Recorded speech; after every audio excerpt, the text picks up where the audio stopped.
Perang antara Amerika Serikat dan Iran telah memasuki babak baru yang paling menakutkan sepanjang sejarah. Sudah 10 malam berturut-turut, Angkatan Udara Amerika membombardir Iran.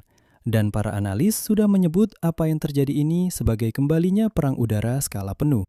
Seperti yang dinyatakan oleh Presiden Amerika Serikat Donald Trump, Amerika akan terus melancarkan serangan dahsyat ke Iran untuk memaksa mereka membayar atas pelanggaran perjanjian damai dan kematian personel militer Amerika. Trump dengan marah berjanji bahwa Iran akan membayar berkali-kali lipat dan memerintahkan serangan yang lebih dahsyat lagi.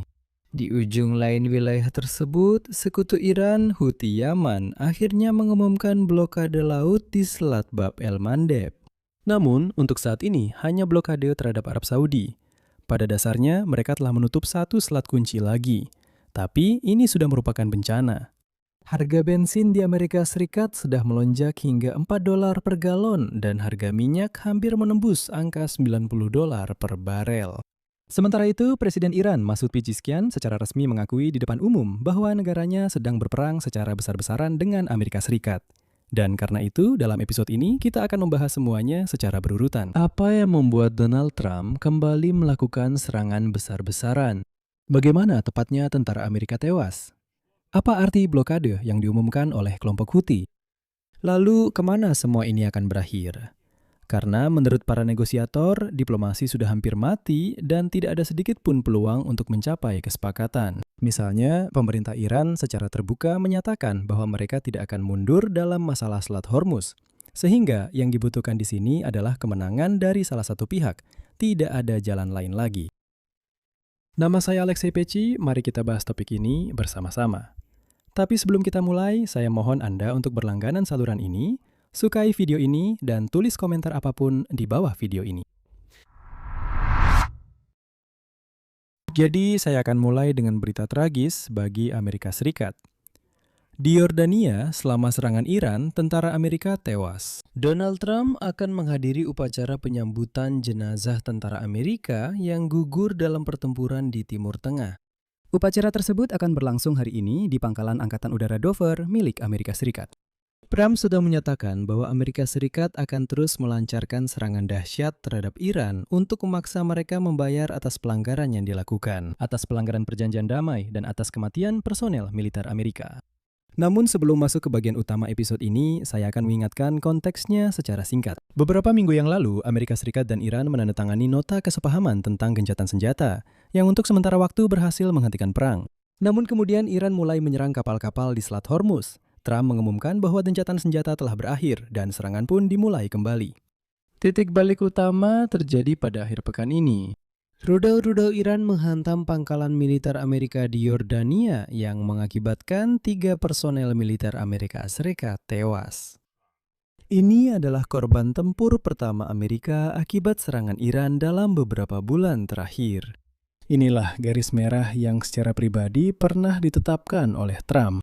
Seperti yang dilaporkan Wall Street Journal hari ini, pada awal bulan lalu, sebelum penandatanganan nota kesepahaman, Trump dalam percakapan pribadi dengan para pembantunya mengakui bahwa jika Iran membunuh satu saja tentara Amerika, dia akan siap membatalkan gencatan senjata dan kembali ke perang skala penuh. Dan sekarang Iran telah melewati garis merah itu. Reaksi Trump langsung dan sangat keras. Dia menyatakan bahwa Iran akan membayar berkali-kali lipat atas pembunuhan tentara Amerika dan memperingatkan bahwa korban baru masih mungkin terjadi karena dia siap untuk memperluas perang saat ini. Setelah itu, Komando Pusat Amerika Serikat melaporkan tentang gelombang serangan baru dan inilah pernyataan militer. Serangan dilakukan untuk semakin melemahkan kemampuan Iran mengancam pelayaran dagang di Selat Hormuz dan dengan cepat menghukum pasukan Korps Pengawal Revolusi Islam yang telah menyerang tentara Amerika di Yordania. Perlu saya catat, ini sudah merupakan malam ke-10 dari serangan-serangan seperti itu.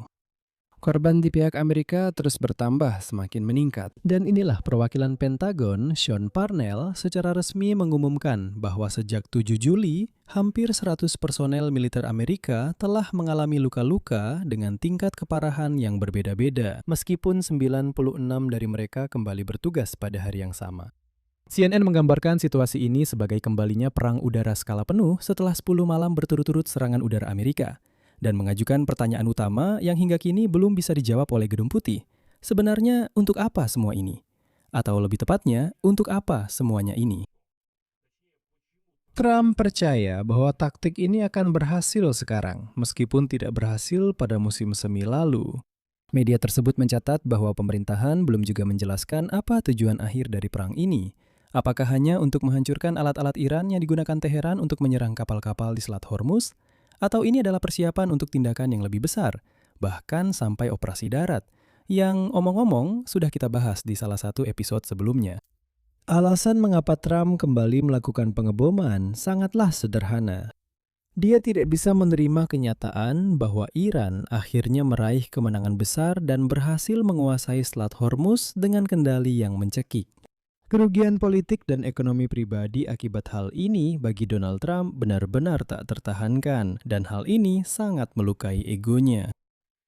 Pada saat yang sama, otoritas Iran menyatakan bahwa mereka tidak akan pernah menyerah dalam masalah Selat Hormuz. Wakil Sekretaris Dewan Keamanan Nasional tertinggi Iran, Bagheri Keni, menyatakan bahwa pemungutan biaya untuk melewati Selat Hormuz adalah masalah yang sangat penting bagi Iran, Dan bahwa Iran tidak berencana untuk membuat konsesi apapun dalam hal ini. menurutnya, semua pernyataan Amerika Serikat tentang kemampuannya yang katanya dapat menjamin keamanan selat dengan kekuatannya sendiri tidak sesuai dengan kenyataan. Dan pelayaran di Selat Hormuz tidak akan dapat dilanjutkan tanpa persetujuan. Bersambung. Sekarang berita terbaru tentang bagaimana Iran merespons, karena tanggapannya kali ini benar-benar melampaui semua batas sebelumnya. Seperti yang sudah saya katakan, mereka benar-benar telah melewati garis merah. Namun bukan hanya dalam hal membunuh personel militer Amerika. Jika sebelumnya Teheran biasanya menargetkan fasilitas militer, pangkalan militer, sekarang mereka menyerang sistem penunjang kehidupan seluruh negara. Iran mulai menyerang instalasi desalinasi di negara-negara sekutu Amerika Serikat di Timur Tengah. Ini sangat penting karena bagi monarki Teluk Persia, desalinasi air laut benar-benar merupakan sumber air minum dan sumber kehidupan secara keseluruhan. Misalnya, di Kuwait, 90% air minum berasal dari pabrik desalinasi. Dan Kuwait adalah negara yang melaporkan tentang serangan Iran terhadap fasilitas pasokan air, pembangkit listrik, serta fasilitas minyak. Bahrain menyatakan bahwa Iran telah menyerang sistem sipil. Menurut data terbaru, dalam 3 hari terakhir, Iran telah menyerang Kuwait, Bahrain, serta Yordania. Di semua negara tersebut terdapat pasukan militer Amerika. Di Yordania, termasuk ibu kotanya Amman, sirene berbunyi dan pertahanan udara menembak jatuh rudal-rudal Iran. Kementerian Luar Negeri Iran melalui BGI menyatakan bahwa Teheran akan terus memberikan respons tegas dan tidak berencana untuk bernegosiasi dengan Amerika dalam kondisi apapun, setidaknya dalam waktu dekat. Iran juga melaporkan adanya ledakan di 2 kapal tanker di Selat Hormuz. Artinya, Teheran terus menyerang kapal-kapal komersial berusaha menguasai seluruh jalur pelayaran. Dalam 24 jam terakhir, menurut layanan pelacakan kapal Marine Traffic, hanya 9 kapal yang melewati Selat Hormuz. Sebagai perbandingan, 5 bulan yang lalu, sebelum dimulainya perang Donald Trump melawan Iran, rata-rata ada sekitar 130 hingga 150 kapal seperti itu yang melewati selat ini setiap harinya. Jadi, pada dasarnya, Selat Hormuz lumpuh total. Selain itu, Iran tetap melakukan eskalasi yang lebih serius, meskipun mereka sendiri masih berusaha menahannya. Sementara Iran mencekik Selat Hormuz, sekutunya Houthi Yaman mengumumkan blokade laut terhadap Arab Saudi di Laut Merah itu juga. Inilah yang sebenarnya ditakuti oleh semua pemain dunia. Saya akan jelaskan mengapa ini penting. Houthi adalah sebuah gerakan di Yaman. Secara resmi, mereka disebut Ansar Allah. Dan gerakan ini sepenuhnya didanai dan didukung oleh Iran. Mereka menguasai wilayah utara negara itu, utara Yaman, dan berada tepat di tepi Selat Bab el-Mandeb, selat laut penting kedua di kawasan ini, yang merupakan pintu masuk ke Laut Merah. Jadi sekarang, kedua jalur utama minyak terancam. Selat Hormuz dicekik oleh Iran, sedangkan Selat Bab el-Mandeb oleh sekutu-sekutunya di Yaman. Arab Saudi sudah bereaksi dengan tegas. Koalisi yang dipimpin oleh kerajaan di Yaman menyatakan akan merespons ancaman Houthi terhadap kapal-kapal dengan kekuatan dan mulai menerapkan langkah-langkah keamanan untuk kapal-kapal mereka yang melewati Selat Bab el-Mandeb. Kepala Dewan Kepresidenan Yaman yang diakui komunitas internasional, Rashad Al-Alimi, menyatakan bahwa pemerintahnya akan mulai kembali mengekspor minyak mulai 20 Juli. Sebelumnya, Houthi sepenuhnya memblokir minyak Yaman, tetapi hingga sekarang, tanggal 21 sudah tiba, hal itu belum terjadi. Dan sekarang terbentuk situasi yang mengancam terjadinya guncangan energi global.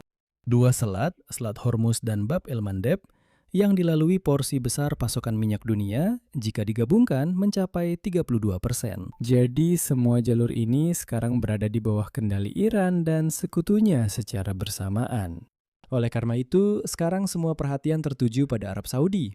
Apakah mereka mampu mengatasi blokade Houthi? Karena jika Selat Bab el-Mandeb benar-benar ditutup, maka Saudi sama sekali tidak akan bisa mengekspor minyak mereka.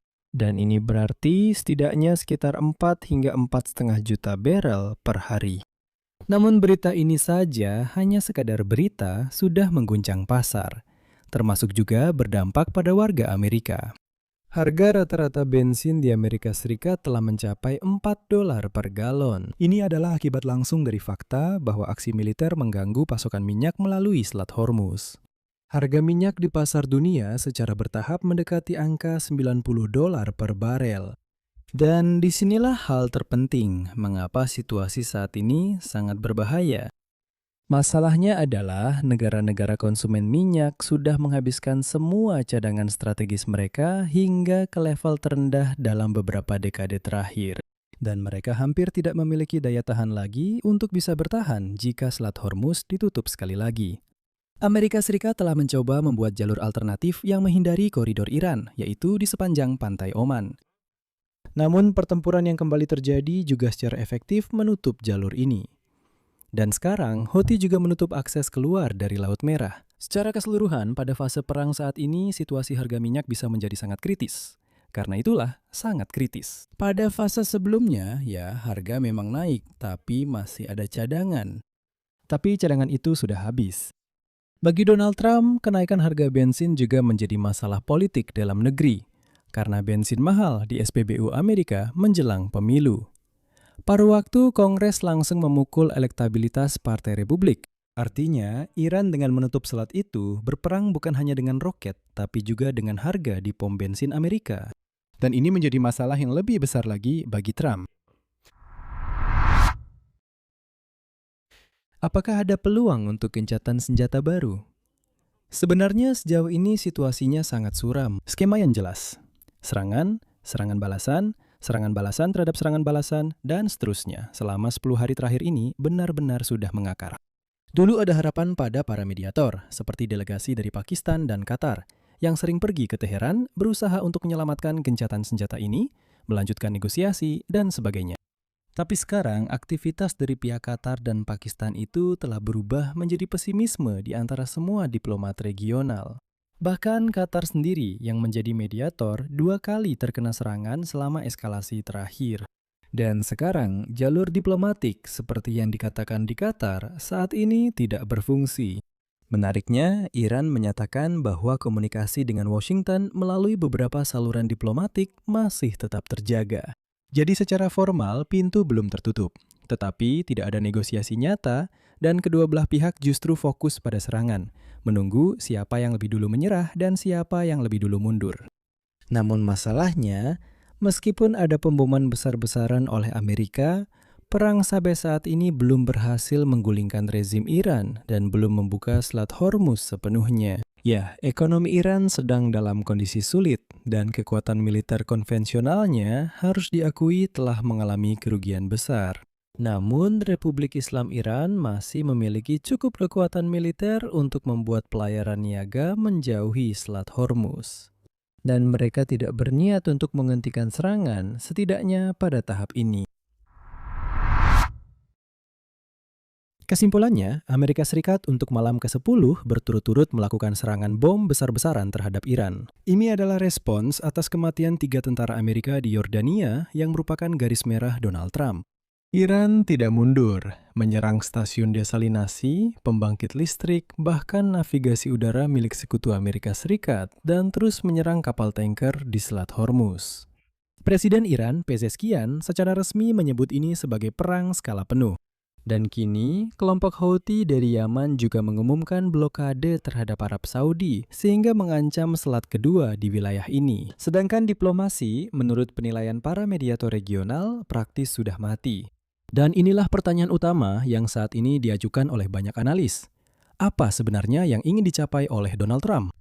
Dia belum menyebutkan tujuan akhir yang jelas. Sekali lagi, apa yang terjadi di fase pertama perang terulang di fase kedua. Entah dia ingin mengusir tentara Iran dan peralatan mereka dari dekat Selat Hormuz, atau, dan inilah yang paling mengkhawatirkan, dia sedang membuka jalan bagi sesuatu yang lebih besar, bahkan sampai operasi darat. Belum ada jawaban, kedua belah pihak hanya saling menyerang dengan semakin intens. Dan yang menjadi sandera dari pertukaran ini pada dasarnya adalah seluruh dunia dengan harga bensin yang semakin mahal, dua selat yang sudah lumpuh, dan ancaman guncangan energi global. Di sini saya akan mengakhiri pembahasan. Pendapat dan kesimpulan Anda silakan tulis di kolom komentar di bawah episode ini. Jangan lupa untuk berlangganan kanal, tekan tombol lonceng, dan beri like. Itu saja untuk hari ini. Jaga diri Anda, sampai jumpa.